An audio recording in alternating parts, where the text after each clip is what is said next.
নমস্কার বন্ধুরা, তনুশ্রীর কিচেনে তোমাদেরকে সবাইকে স্বাগতম। আজকে আমি তোমাদেরকে শোনাবো একটি সাধারণ পটলের অসাধারণ হয়ে তৈরি হওয়ার একটা গল্প। আমি কিছু পটল নিয়েছি হাফ কেজি পরিমাণ এবং কিছু আলু ডুম ডুম করে কেটে নিয়েছি। তারপর একটি কড়াইয়ে সাদা তেল দিয়ে সেই পটল এবং আলু হলুদ লবণ দিয়ে লাল লাল করে ভেজে নিয়েছি।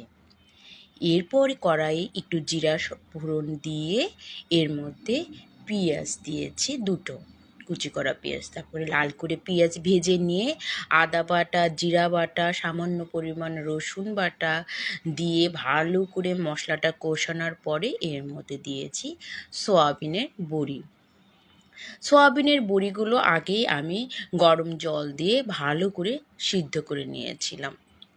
ভালো করে এবার চিপে সয়াবিনের বড়িগুলো ওখানে দিয়ে ভালোভাবে কষায় নিয়েছিলাম।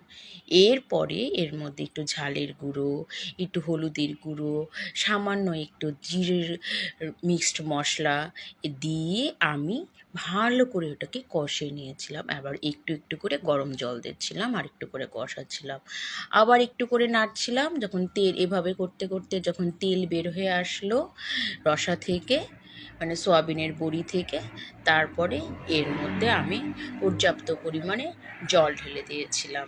জল ঢেলার পরে মোটামুটি যখন দেখলাম আমার কষানো ভালো হয়ে গেছে, তারপরে আমার ভেজে রাখা পটল এবং আলুগুলো এর মধ্যে আমি দিয়ে আরও ভালো করে কষিয়ে নিয়েছিলাম।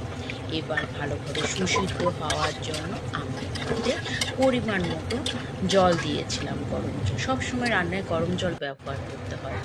এবার যখন দেখলাম ভালোভাবে এটা ফুটে গেছে, তেল উপর থেকে ভেসে উঠছে, তখন এর মধ্যে আমি কিছু কাঁচা মরিচ ফেলে রেখে দিয়েছিলাম, ওটাও দিয়ে দিলাম।